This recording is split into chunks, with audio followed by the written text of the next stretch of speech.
is the Fifth Estate winning headlines, your media police post. In this segment, we summarize some of the headlines that you might have missed this morning.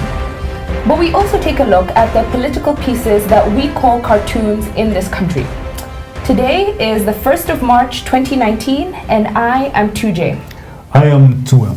And I am Miss K, your host. Again, in case you missed it, this is Winning Headlines.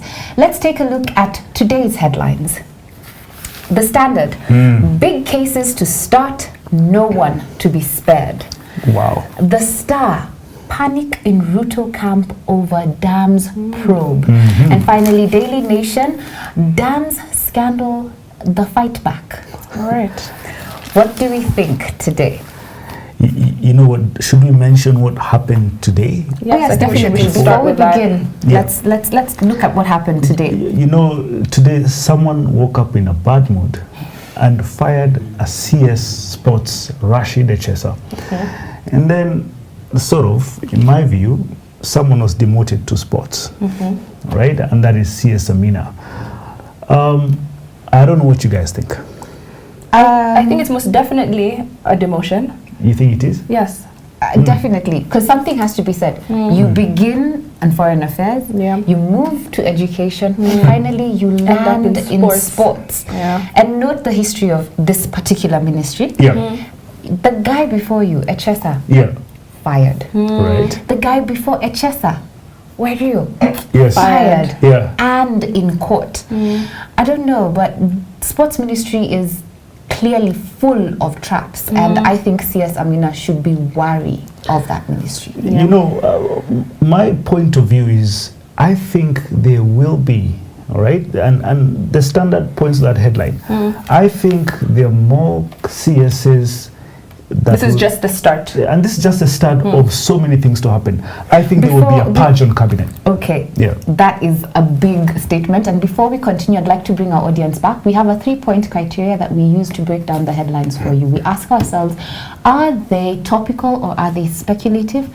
Are they repetitive or are they groundbreaking? And finally, are they thoughtful or are they intellectually lazy? And I have to say that the dam story is topical, Yes, but I feel that this feels, I don't know whether to say it's predictive, speculative, but bordering on the predictive. Yes. Because there's a fight back, Yes. there's panic in a particular camp, and big no statements one from is the to be president. spared.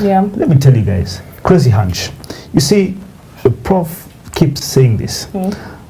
Uhuru Kenyatta is the least studied politician, all right? He does, yeah. And could it be that these damn cases, not damn cases, but damn cases, you get me? Yes, yeah? I do. Thank you for your play on set words. up, all right? Are being set up for some form of coalition government or government of national unity. All right. You get me?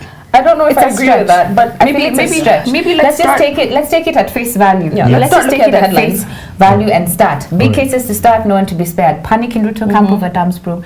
Dam scandal, the fight back. Yes. I feel like two headlines in particular, the Star and the Daily Nation, are more, okay, well, they border on the speculative, Yes. but they tell us that something is going to happen. Yes. And They're agree. They're attempting to predict. Yes, they're attempting to predict. Yeah. And I feel like this contradicts with who I am as a lawyer, but it kind of agrees with who I am as a budding amateur scientist. Prediction is admissible in the realm of science. When you give a hypothesis, it's a tentative statement of fact that you then go out to prove. And I think you can admit the speculation. So in what these do you headlines. think? What do you take of the Daily Nation? Damn scandal, the fight back. Let me tell you, and I will say this again, and I will not tire saying this. All right? You know, yesterday, one of the dailies quoted DCI saying 4 billion shillings was withdrawn from an Italian bank, went all the way to London, came back to Nairobi. And was withdrawn in a single day in Was cash. withdrawn in a couple of minutes and in dollars. Yes. Right? 4 billion shillings is 40 million US dollars. Right? Now, this is a statement from the National Treasury, not my words. When the shilling was last in crisis against the US dollar, it traded at 106 shillings. Do you know how much the CBK poured into the market? How much? Just How to much? stabilize the shilling? Almost $40 million. Almost $40 million. So an equivalent amount to the amount that was withdrawn on a single day. Absolutely. Now, can you imagine someone going to a bank Taking in Westlands, out a the small amount- branch, taking out $40 million? And it doesn't have an effect, a resultant effect. and Not even that. It's not even flagged by CBK. That is the point. If CBK had flagged this, right, everybody would have known. The amount of liquidity taken into the market by CBK on a single week is $40 million.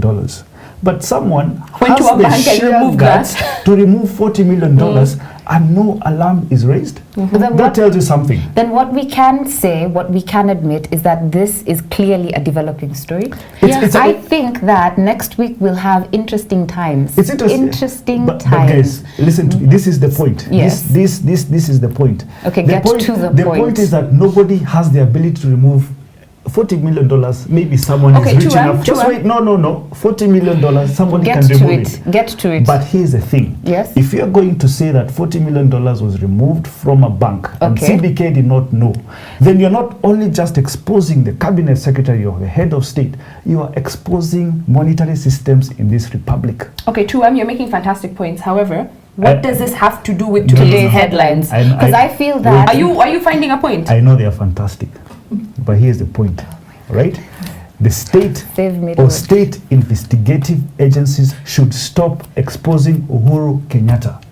Okay, good point. Still, again, what does that have to do with the headline? And that's So why I what said we- I'm reiterating this. These things should stop. The government should have a lead on this. You should Okay, not let the media take you to the dryers. I agree with you completely. I agree with that position. I agree with everything you've said. However, grounding ourselves in our framework, what do we say about Please, these Tuam. headlines? Repetitive, speculative, nonsense. Is it nonsensical? No, we said speculative because it's a developing story. I feel like next week we'll have interesting times. And I Yes. pray, Fourth Estate, do not prove me wrong. Okay. Yes, I think there was a point that Prof had made earlier was that, as you've said rightly, Ms. K, that the Star and the Daily Nation are making speculations. However, the Standard is pointing us in a certain direction. So I think maybe a hunch or something that we think might be happening this weekend is there might be some arrests. There might be some arrests. We are back to Kamata Kamata. Fridays. Kamata weekends. But do we have a winning headline? Or do we have a favored headline? I think you have to look at them all together. And I think for once we'll have to admit that all three speak together. For it to make sense, you have to look at the Standard, the Star, and the Daily Nation together. All right. Can I choose a winning headline? At You least can for- choose your at least winning headline, but for me, for I myself. think you cannot see each in I isolation. like the Standard. You know why? It points to a direction that I think Uhuru is going to. Big cases to start, no one to be spared. We should be expecting a purge. I say today we have a tie.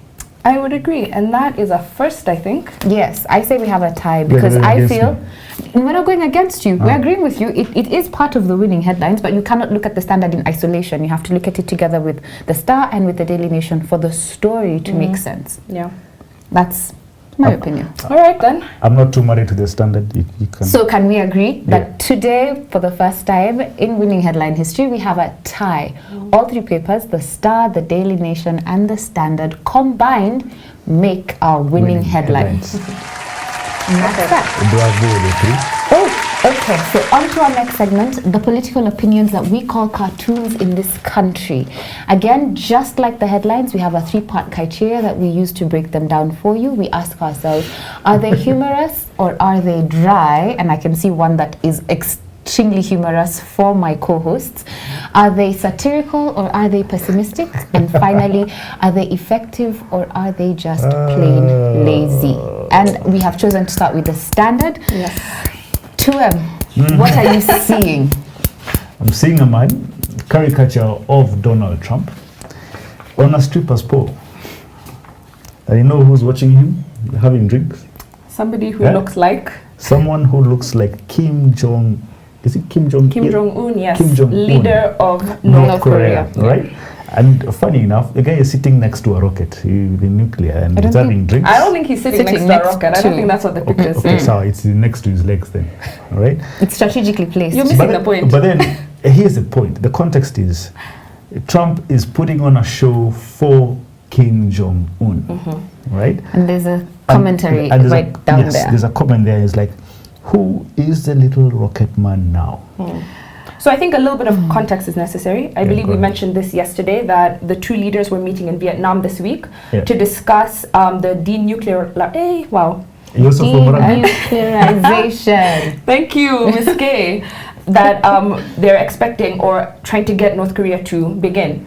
And so I think what this story is speaking to is Donald Trump romancing and trying to get on the good side of Kim Jong-un. So I think that's a bit of the background. Oh, God. I know you guys find this funny, but no offense.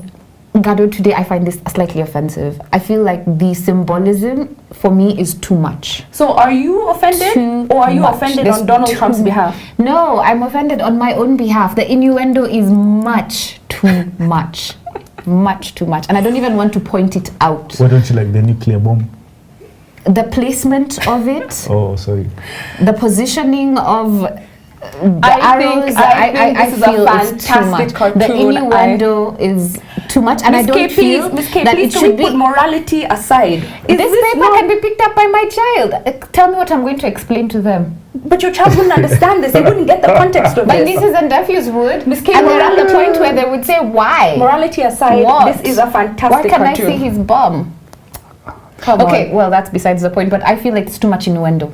I feel like there's think too much fantastic. I innuendo. think this picture speaks to so much without saying too much. No, it's too I much for me. love this cartoon. Too much for me. And So for when that it reason- comes to voting, you can already see it's 2 against 1. yeah, it's definitely 2 against 1, and for that reason, it sits in the parking Parking bay. bay. All right, number But 2, I have made my position very clear. Daily Nation. What do you see? Boring. A camel trying to I feel like fit this is through polar a middle opposites. of This parliament. one has religious intonations, and that other one had other ones. But well, okay, it shows the impossibility of the passage of the gender bill. So it's another addition to the cartoon that we saw yesterday, where a square peg was trying to get into a round hole. I think Monene was bored. I don't think he was bored. You see this particular cartoon? This is the Kenyan population. This is what they understand. That other one is too much for them. The camel. No, the eye of the needle. It is very difficult for a rich man to go to heaven. It's easier for a camel to go through pass the through eye of a the eye needle. of a needle. They'll get that. They'll get that analogy. They'll be able to understand it at first glance. Yeah. The other one, you have to read into it. You have to try and weed through the innuendo to get to the message. But that's Well, I think that's it's not. why it's so smart. While I think it's not your most clever one, I feel like it's effective. Is it okay? It's Yeah. effective, I but feel is it's it effective. humorous? No, Yeah, I think that's where it falls short. it's pessimistic because, but it shows a true statement. But you it know, shows a true point. you know what Ms. K could actually be talking about is the threat to Parliament. If this motion on the gender bill is not passed, the threat of dissolving Parliament is super high. And Parliament should be wary of that threat. And I mean, Yes. it all began in Yeah. 2012 Absolutely. Yes, I know. when A.G. Githu went to Parliament to ask to the court to Yes. ask for an opinion on whether the 2/3 gender rule was applicable in the 2013 election. Right. And Parliament was given a fixed timeline by which to pass the law. Right. When that Parliament wasn't able to pass it by that time, they Yeah. gave themselves a 1-year extension. Yes. They failed to meet their 1-year Again, extension, and yeah. someone went to court. Yes. And they were given 60 days in which to do it, Yeah. and they didn't. Yes. And we went into election, and we have a new parliament who still has failed to pass that Yes. bill, and there's a new case in court. Yes. So I think Let me tell you, for a man who you is should known watch out. to annul an election or an election based on the process, not the Alone, numbers, yes. this man is very capable of dissolving Parliament. And that man you're speaking of is Maraga, our CJ. And that's because at the end of the process, what the failure to pass this bill, because it was required by the Constitution, leads to a procedure that takes you straight to the CJ's doorstep. Yeah. So the decision on whether to dissolve Parliament rests with the CJ, Yeah. and he then passes on a message to the President to dissolve Parliament. And the implication of the law is that once that message is passed to the President, although the timeline is not specified, the effect is assured the president shall dissolve parliament. So I think the cartoonists should start showing parliament with the cloud hanging over their head as well. Absolutely. All right, so I think we have agreed we are going to toss this. Why are we tossing it? Well, let me help you guys. It's effective. Let me Effective, but I don't think let me it's show you humor. some- It's effective. This is a mutiny. Can't help. This is a mutiny, but first of all, let's look at the third cartoon and we can determine whether or not you're innuendo-full Donald Trump. All right, so what do we have here? We have a butcher. A butcher who looks like who? It looks like our DP. It looks like William our deputy Ruto, president. His right? facial expression is particularly interesting. Yes, and the context of this is there is a favorite phrase that President Uhuru Kenyatta likes to use. Gazeti ni ya kufunga Nyama. ni ya kufunga nyama. But someone is a butcher and he's using gazetes with some headlines about billions lost in dam project or whatever. I don't own Western. Yes. Ruto. We will build 9 stadiums. Yeah, to wrap meat. And he's saying it's a big fat lie, but he's crying. You can see his tears. I can see his tears. I don't know. You could imply that they're crocodile. Implication. You could imply. Do we think this is funny? Did you laugh when you saw this? I had to start thinking about it first. I tried to understand, tried to remember. I don't know. Yeah. You know, I like Victor, the star cartoonist. Yes, we do. But I also don't like making fun of people's failures. I don't know. And here you are laughing at Donald Trump. Might I point out the irony? He doesn't normally dance on poles. He also doesn't normally chop meat in a butchery. All right, so do you like it or not? I kind of like it. Make a decision.